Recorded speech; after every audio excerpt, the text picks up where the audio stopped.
അടുത്ത പുകിലിനുള്ള പുറപ്പാടിലാണ് തരൂർ. പുതിയ പ്രശ്നം ഇനി ഒരു സെൽഫിയാകും. കോൺഗ്രസിനുള്ളിൽ ഒരു വലിയ ബോംബ് പൊട്ടിക്കാനുള്ള ശക്തി ഈ സെൽഫിക്കുണ്ട് എന്ന് തന്നെ പറയാം. പറഞ്ഞു വരുന്നത്, ഗവർണറുടെ വിരുന്നിൽ പങ്കെടുത്തതിനു പിന്നാലെ മുഖ്യമന്ത്രി പിണറായി വിജയനൊപ്പമുള്ള സെൽഫി പങ്കുവെച്ച മുതിർന്ന കോൺഗ്രസ് നേതാവും എംപിയുമായ ശശി തരൂരിനെ കുറിച്ചാണ്. ഈ സെൽഫി യുദ്ധത്തിന്റെ ആശാൻ മൂപ്പരാണ്. LDF സർക്കാരിനെ പുകഴ്ത്തിയ ശശി തരൂരിന്റെ നടപടിയിൽ രാഷ്ട്രീയ വിവാദം ഉടലെടുക്കുകയും അത് നേരിയ തോതിൽ അടങ്ങുകയും ചെയ്യുന്ന വേളയിലാണ് പിണറായിക്കൊപ്പമുള്ള സെൽഫിയുമായി തരൂർ എത്തിയിരിക്കുന്നത്. ഇന്നലെ കേരള ഹൗസിൽ MP-മാർക്കായി ഗവർണർ രാജേന്ദ്ര ആർലേക്കർ അത്താഴ വിരുന്നും അതിനുശേഷമുള്ള കൂടിക്കാഴ്ചയും സംഘടിപ്പിച്ചിരുന്നു. മുഖ്യമന്ത്രി പിണറായി വിജയനും ചടങ്ങിൽ പങ്കെടുത്തു. ലോക്സഭ രാജ്യസഭാ MP-മാർക്ക് വേണ്ടിയാണ് ഗവർണർ കേരള ഹൗസിൽ വിരുന്നൊരുക്കിയത്. ഇവിടെ വെച്ചാണ് തരൂർ മുഖ്യമന്ത്രിക്ക് ഒപ്പമുള്ള സെൽഫി പകർത്തിയത്. ശേഷം ഇത് തന്റെ സമൂഹ മാധ്യമ അക്കൗണ്ടിലൂടെ തരൂർ പങ്കുവെക്കുകയും ചെയ്തിരുന്നു. എക്സ് പോസ്റ്റിൽ പിണറായിക്കും ഗവർണർക്കും ഒപ്പമുള്ള ചിത്രങ്ങളാണ് തരൂർ പങ്കുവെച്ചത്. കൂടാതെ രാഷ്ട്രീയ ഭേദമന്യേ വികസനത്തിനുള്ള ശ്രമങ്ങളുടെ തുടക്കമാവും ഇതെന്നാണ് തരൂർ കുറിച്ചത്.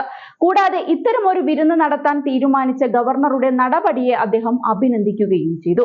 സംസ്ഥാനം നേരിടുന്ന പ്രശ്നങ്ങളെക്കുറിച്ചും കൂട്ടായ പ്രവർത്തനത്തിന്റെ ആവശ്യകതയെക്കുറിച്ചും ബോധ്യപ്പെടുത്താൻ ഇന്നലെ രാത്രി എല്ലാ കേരള MP-മാരെയും അത്താഴ ചർച്ചയിൽ പങ്കെടുപ്പിച്ച കേരള ഗവർണർ രാജേന്ദ്ര അർലേക്കറുടെ നടപടിയെ വളരെയധികം അഭിനന്ദിക്കുന്നു എന്നായിരുന്നു തരൂർ പോസ്റ്റിൽ എഴുതിയത്. മുഖ്യമന്ത്രി പിണറായി വിജയൻ ചടങ്ങിൽ പങ്കെടുക്കുകയും ഹ്രസ്വമായി സംസാരിക്കുകയും ചെയ്തിരുന്നു.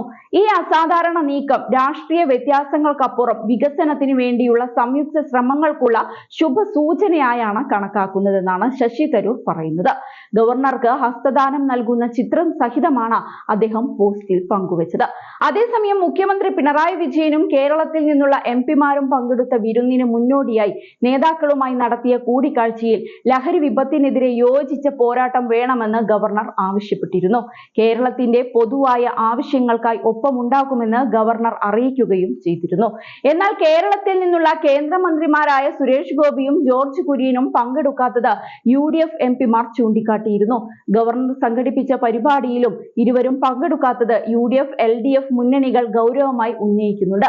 നേരത്തെ വയനാട് പുനരധിവാസത്തിലും ബജറ്റ് അവഗണനയിലും ഇരുവരുടെയും നിലപാടുകൾ വിമർശനം ക്ഷണിച്ചു വരുത്തിയിരുന്നു.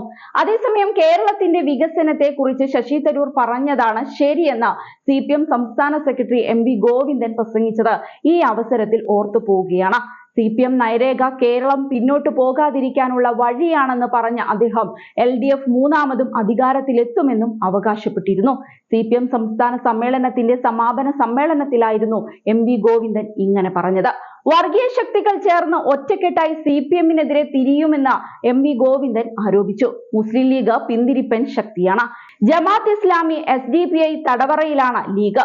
അവർക്കൊപ്പം ചേർന്നാണ് കോൺഗ്രസ് മുന്നോട്ട് പോകുന്നതെന്നും MV ഗോവിന്ദൻ പറയുകയുണ്ടായി. വികസനത്തിന് വോട്ടുണ്ടെന്ന് മനസ്സിലാക്കിയപ്പോഴാണ് പ്രതിപക്ഷം വികസനത്തിന് എതിരായത്. സാമ്പത്തികമായി ബുദ്ധിമുട്ടെന്ന് കരുതി വികസനം ഇല്ലാതാക്കാൻ കഴിയില്ല.